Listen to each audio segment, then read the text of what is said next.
Hello everybody, welcome back to another Budgeting in Abundance series. What is today? It is Tuesday, October 2nd. If you're watching this on my YouTube channel, you will probably be seeing this the next day. Wednesday, you'll probably be watching it on Wednesday, because now I have decided to film live on Tuesdays and edit and upload on Wednesdays. So we are in the first week of October, so thank God for that. Thank God for another month. Thank God that I got through my September budget. Ooh, you know what, you guys, I did not put my phone on Do Not Disturb. Hopefully nobody calls me. So thank God for that. So today, y'all, I'm going to show you my October budget, and give you some updates. And today we're going to talk about methods you can implement for tackling debt and for paying debt off quickly. That's what we're going to talk about today. So y'all excuse my situation. I work better at night after I'm clean, so my head is already wrapped. I'm already in my PJs, so I'm just gonna be real casual with y'all. I'm wiping my glasses off and we're gonna get to it. Okay, so oh my goodness, my head. Y'all, for those of y'all that wear glasses, do y'all ever have that feeling where like you haven't worn your glasses all day and like you put them on and the medicine just kicks in, your prescription kicks in? That's what I'm experiencing right now. I'm such an old lady. Okay, so first things first, so what updates do I have for y'all? So it is the 2nd of the month. I've gotten paid. I like to wait like for my checks to clear and like make sure it all gets in there before I start distributing it. So this week, for the first week of the month, what I'm going to take care of is a credit card bill, my Macy's credit card bill that I have due on the 4th. That's set to an auto pay of $50, and then I'm gonna go ahead and get my tithes out of the way. And I wanted to do 15%, but this month for October I'm gonna do 12% tithe. As long as I don't drop below 10%, honestly, as long as I'm above, as long as I'm 11% or above, I'm cool. I just don't want to drop below like 10%. I really want to be like as generous as possible with my tithe. I did 10% for 2 months for August and September, and I really want to do 15 this month, but it's just not working out. So I'm gonna do 12%, which is $96. So out of my $800 check for, actually, that's wrong. Sorry, you guys, I'm looking at my thing. So, oh, okay, so I know what that is. Okay, so 40% of my $800 nannying check is going to go towards paying my bills, which is about $322, and then 12% of that is going to go to my tithe, and then I have everything else distributed, which I'm going to show you guys later. So those are two things that I'm taking care of this week, is a credit card bill and my tithe. And then all of my other bills are set to auto pay, and everything else will kick in later. You guys will see that when I show you the spreadsheet. So topic, methods for tackling debt quickly. Okay, so let's get into it.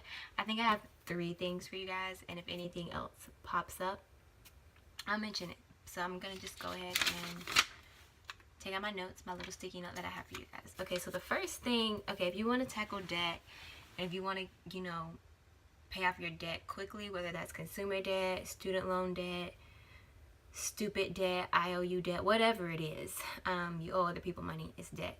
So the first thing that you want to do is make sure that you are aware that you have debt. Make sure that you have, if you've already started budgeting, make sure that you have a column in your budget for your debts. Make sure you know when your debts are due. Get it into your head and start visually seeing your debts when you go over your spreadsheet. That's the first thing. Make sure that you know your debt has a place in your budget. and that you're planning to pay off your debt. You know, set a goal for yourself, calculate it, all those types of things. So that's the first thing.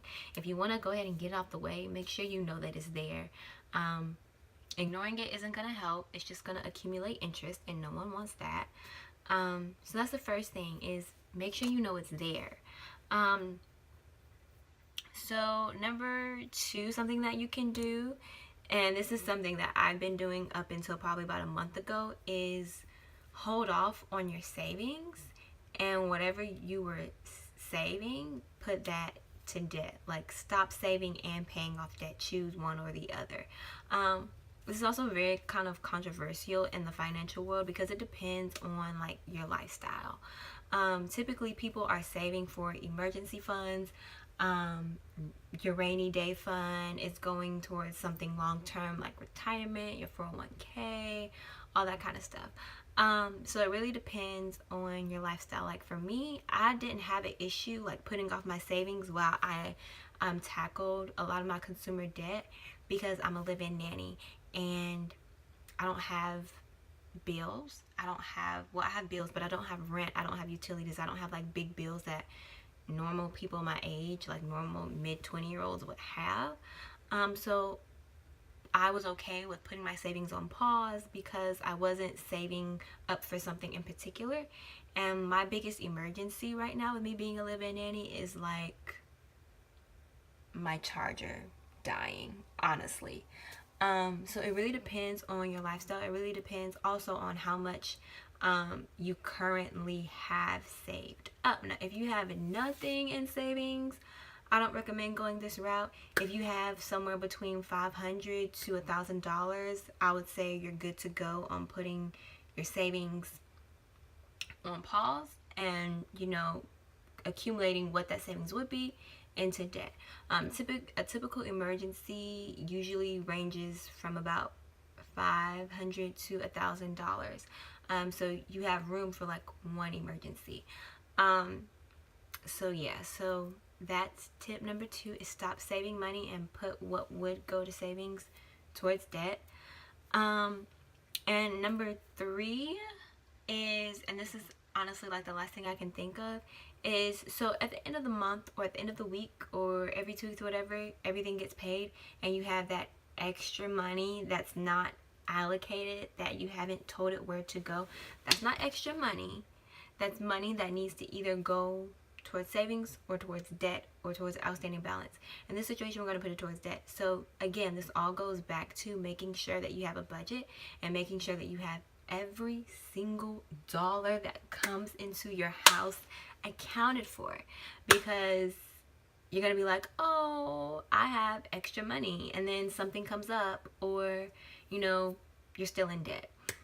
So again, this goes back to budgeting. Put extra money to debt. So hammer out a budget, and make sure that you're allocating every single dollar. Any extra money that comes in, if you get overtime at work, that obviously can't be accounted for that month because you set your budget on the first or whatever. Or if you're like me and if you're in childcare and if you get like random babysitting gigs or nannying gigs like every weekend or whatever, that extra money needs to have a purpose and it needs to be going towards something. So any extra money that you get from work or from your side hustles, put that towards debt instead of, you know, going out and buying something for yourself that you probably don't really need. And even if it's something small like $10, $20, $75, $100, every penny counts.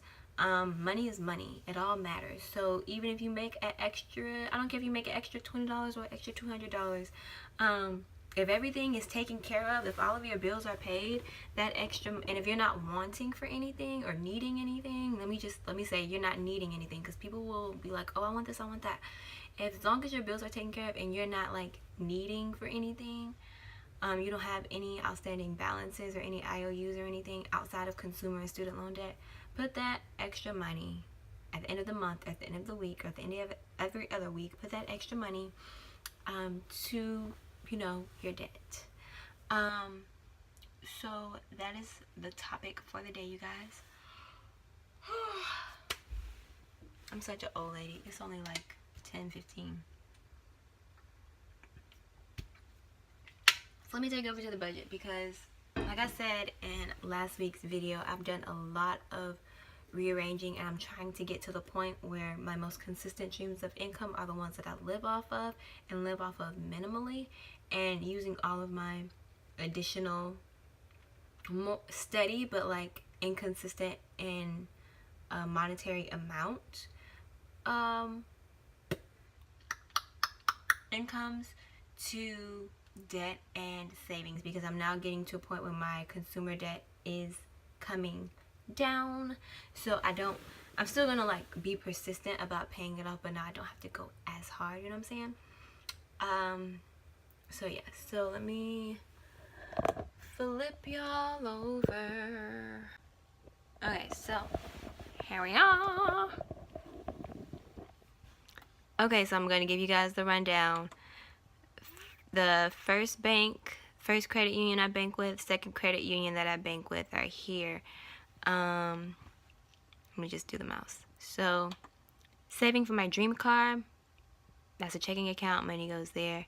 I have 2 savings accounts with this bank, and then down here, some of these might get changed, but I'm saving for my dream puppy, a teacup poodle, so all the money goes there. And then like where my bills and profits and debts go, percent of profits for going back into my business, a vacation account, and then savings accounts for Christmas giving, and then just another emergency fund. So over here, these are accounts that I'm thinking about making in the future as life progresses. The debts that I have, MK card is highlighted because that is a credit card that I am planning to pay off at the end of this month. So let's go ahead and shift to my planner, shall we? So I can show you guys exactly how this is going to happen. So as you can see, I do a lot of crunching numbers in my broke down planner. Okay, so after I had some things taken care of from my 800 pay, this is what's left. This is what is in my account currently, $695. Once my tithe comes out, once I pay that this week, where is it right there, that's 12% of my $800, and the 40% of my 800 is $322. So there. So once my tithe comes out, this is what I'll have left over. Once my bills come out, that'll be that, and this is what I'll have left over. And then I make $420 this month from teaching. What's left over plus $420 from teaching is $697, and that is what I'll put on my card. I have a $1,500 balance on my card right now. So after I throw this $697 at it, that'll bring it down to like $803, I believe. So if we go to this month, Sienna is a kid that I nanny, a little baby that I nanny during the day while my main kids are at home. So I get paid from this. So the second, third, and fourth week, I'm watching her. And the payment from that, from those 3 weeks, will go towards my credit card that I'll pay off. And as you can see on my to-dos, y'all, I'll white out a lot. I should just start writing in pencil. As you can see, I have pay off Mary Kay credit card. It's a goal. It's gonna happen. And that's why it's highlighted there. So when I see it, I'll, be able to keep it in the back of my mind. Any extra money that I make, we'll go to that. Let me show you guys here on my planner. I have Babysit Baby Tyler next Saturday. It's another kid that I watch. The money from that is gonna get thrown to my Mary Kay credit card. Okay, so that's that. Over here, these are just bills for the month. Once they get paid, I'll unhighlight them. So the 4th is coming up soon. The money's already in my account for that, so I'm gonna just go ahead and unhighlight it. And as the month progresses, that'll be like so. I'll do the same thing for tithe. everything in the red, you guys, this is not for this month, but these are things that I'm hoping to implement in October. So I am saving. You can see that's one of my incomes here, but I don't put any of my nanny income towards savings. Right now my savings is from the money that I'm saving is from another side hustle. So yeah, you guys, that's that. Everything in the red, these are things that I'm hoping to implement in November, honestly. So I'm not gonna even, you guys can obviously see it, but I'm not gonna talk about it because it'll just confuse you guys and confuse me. So that is it for this video for budgeting and abundance, you guys. I hope this was helpful. I hope it gives you insight. I hope it's holding you accountable and getting you motivated to, you know, work towards financial freedom, and we can go on this journey together. Thank you guys for watching and for viewing with me. Have a great day, a great week. Give God control over your finances. Just pray over that thing and meditate on it and take action. And as soon as you do, I promise you things will start turning around for you and looking more promising. God wants to give us abundance in all things, and our finances are no exception. So that is it, you guys. I will see y'all next week when, you know, we see what's happening the second week of October. So